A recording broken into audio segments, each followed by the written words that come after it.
Bismillahirrahmanirrahim. Assalamualaikum warahmatullahi wabarakatuh.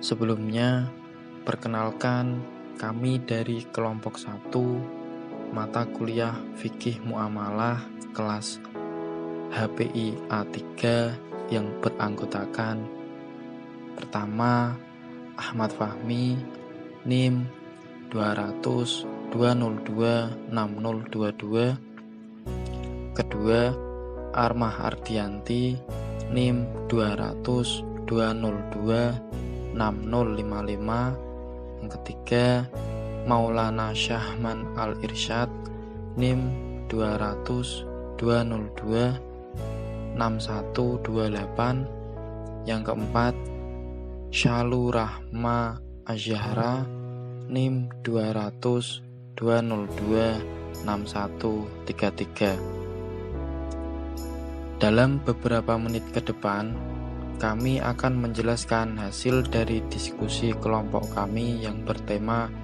tentang konsep harta atau Nadharyah Al-Mal, yang meliputi apa definisi harta, bagaimana kedudukan dan fungsi harta dalam Islam, dan pembagian jenis-jenis harta. Maka langsung saja kita saksikan videonya sebagai berikut. Pengertian harta. Harta dalam bahasa Arab disebut al-mal, yang berasal dari kata ma'ala yamilu ma'ilan, yang berarti condong, cenderung, dan miring. Secara etimologi, harta adalah segala sesuatu yang menyenangkan manusia dan mereka pelihara, baik dalam bentuk materi maupun dalam manfaat.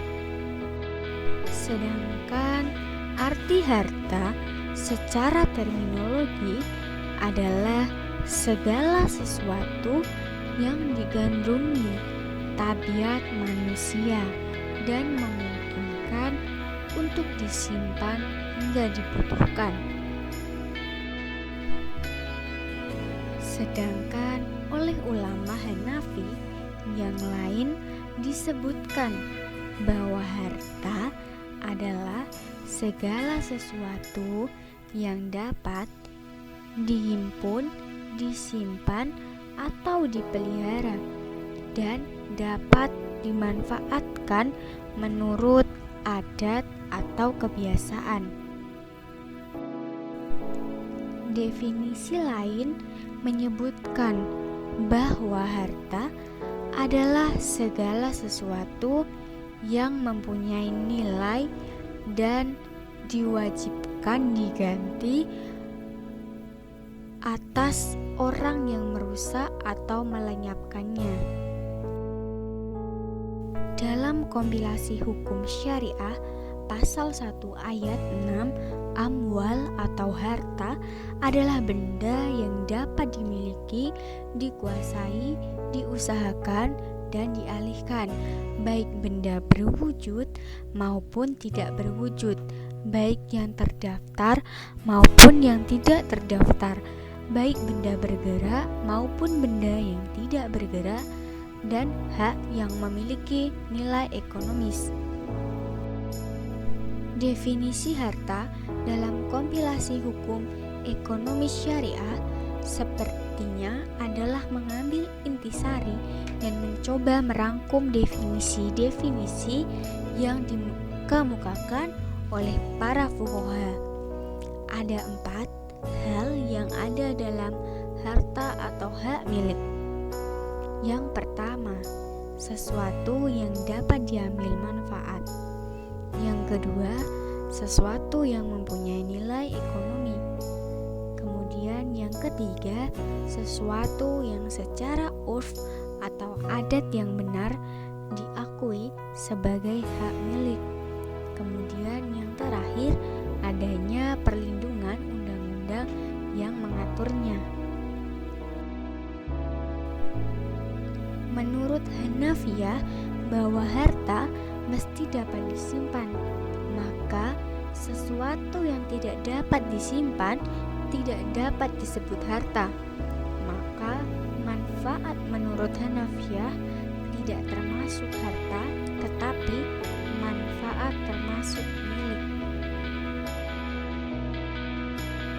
Dari sekumpulan definisi yang telah dikemukakan oleh para fuqaha, Tawangku menyimpulkan bahwa harta atau mal adalah nama bagian yang selain manusia yang ditetapkan untuk kemaslahatan manusia, dapat dipelihara pada suatu tempat, dilakukan tasharuf dengan jalan ikhtiar.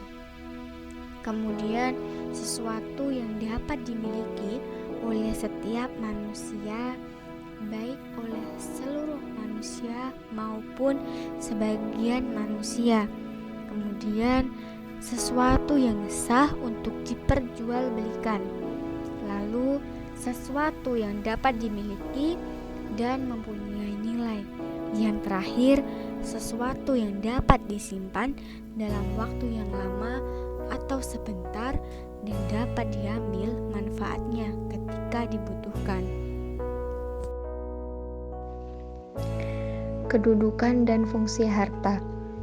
Seperti yang telah diuraikan sebelumnya, bahwa sesuatu dinamakan harta manakala ia boleh dimiliki dan dimanfaatkan. Harta termasuk salah satu keperluan pokok manusia dalam menjalani kehidupan di dunia ini. Sehingga oleh para ulama usul fikih, persoalan harta dimasukkan ke dalam salah satu al-daruriyah al-khamsah atau 5 keperluan pokok yang terdiri atas agama, jiwa, akal, keturunan, dan harta. Oleh karena itu, mempertahankan harta dari segala upaya yang dilakukan orang lain dengan cara yang tidak sah, termasuk di dalam kelompok yang penting dalam Islam. Dalam hal ini, misalnya, Allah menentukan hukuman potong tangan bagi pencuri seperti yang tertuang dalam firman Allah Subhanahu wa taala dalam Al-Qur'an surat Al-Maidah ayat 38.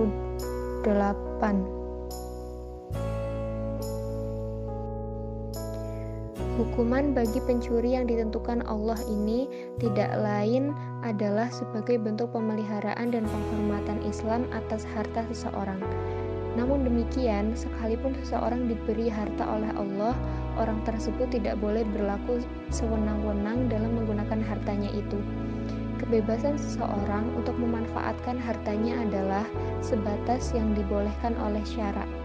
Oleh sebab itu, dalam penggunaan harta, di samping untuk kemaslahatan pribadi pemilik harta, harus dapat juga memberikan manfaat dan kemaslahatan untuk orang lain. Penggunaan harta dalam ajaran Islam harus senantiasa dalam pengabdian kepada Allah dan dimanfaatkan dalam rangka taqarrub atau mendekatkan diri kepada Allah Subhanahu wa taala. Pemanfaatan harta pribadi tidak boleh hanya untuk pribadi pemilik harta, melainkan juga digunakan untuk fungsi sosial dalam rangka membantu sesama manusia. Namun, terkait dengan fungsi harta sebagai perhiasan dalam kehidupan manusia, seringkali manusia terlupa akan kedudukan harta untuk mendekatkan diri semata kepada Allah. Sehingga sering harta ini membuat manusia menjadi sombong dan berbangga diri sehingga lupa kepada Allah sebagai pemberi harta tersebut. Yang ketiga, harta sebagai ujian keimanan. Hal ini terutama menyangkut tentang cara mendapatkan dan memanfaatkannya. Apakah sesuai dengan ajaran Islam atau tidak? Hal ini sesuai dengan firman Allah dalam Al-Quran surat Al-Anfal ayat 28.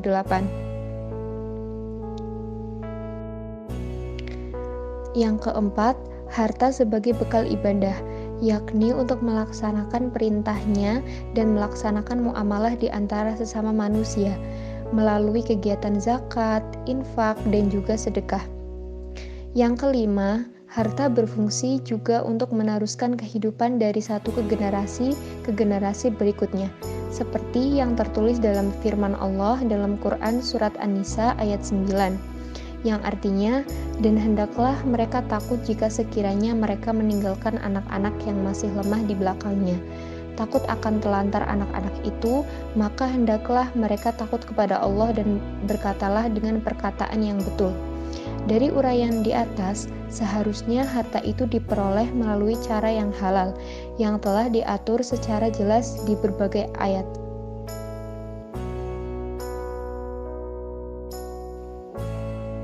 Demikian pula dalam menggunakan atau membelanjakan harta, harus pula dengan cara yang baik demi memperoleh ridho Allah Subhanahu wa Ta'ala, serta tercapainya distribusi kekayaan yang adil di tengah-tengah masyarakat. Penggunaan atau pembelanjaan harta wajib dibatasi pada sesuatu yang halal dan sesuai syariah. Dengan demikian, harta itu jangan sampai digunakan untuk penjudian, membeli minuman-minuman keras, dan barang-barang yang diharamkan, membayar perzinaan, atau apa saja yang dilarang oleh syariah. Menurut para fuqaha, harta terdiri dari beberapa bagian. Tiap-tiap bagian memiliki ciri khusus dan hukumnya tersendiri. Pembagian harta tersebut diantaranya adalah sebagai berikut. Yang pertama yaitu mutakawin dan ghair mutakawin. Yang pertama mutakawin yaitu sesuatu yang boleh diambil manfaatnya menurut syarak. Harta yang termasuk mutakawin ini adalah semua harta yang baik jenisnya maupun cara memperolehnya dan penggunaannya. Misalnya kerbau halal dimakan oleh umat Islam, tetapi kerbau tersebut disembelih tidak sah menurut syarak.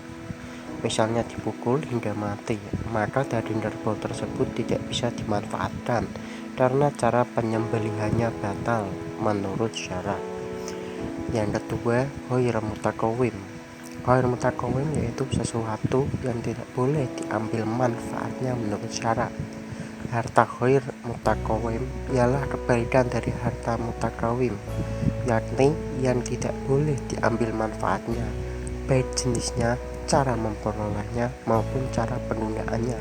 Misalnya babi termasuk harta ghair mutakawim karena jenisnya. Selanjutnya ada harta istilhaq dan harta istikmal. Harta istihlak yaitu sesuatu yang tidak dapat diambil kegunaannya dan manfaatnya secara biasa kecuali dengan menghabiskannya. Harta istihlak terbagi dua, ada yang istihlak hakiki dan istihlak hakuki. Harta istihlak hakiki ialah suatu benda yang menjadi harta yang secara jelas nyata niatnya habis sekali digunakan. Misalnya korek api, bila dibakar maka habislah harta yang berupa kayu itu. Istihlak hakuki ialah harta yang sudah habis nilainya bila telah digunakan, tetapi niatnya masih tetap ada. Misalnya uang yang digunakan untuk membayar utang dipandang habis menurut hukum walaupun uang tersebut masih utuh, hanya pindah ke pemilikannya.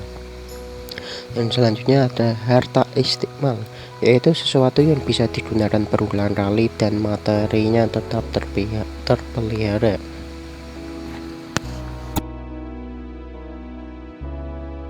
Demikian hasil diskusi kelompok 1 yang dapat kami sampaikan. Jika terdapat kekurangan atau kesalahan, kami mohon maaf sebesar-besarnya.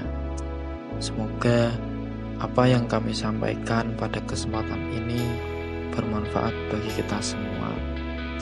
Sekian dari kelompok 1. Atas perhatiannya kami ucapkan terima kasih. Wallahu muwaffiq ila aqwamit thoriq. Assalamualaikum warahmatullahi wabarakatuh.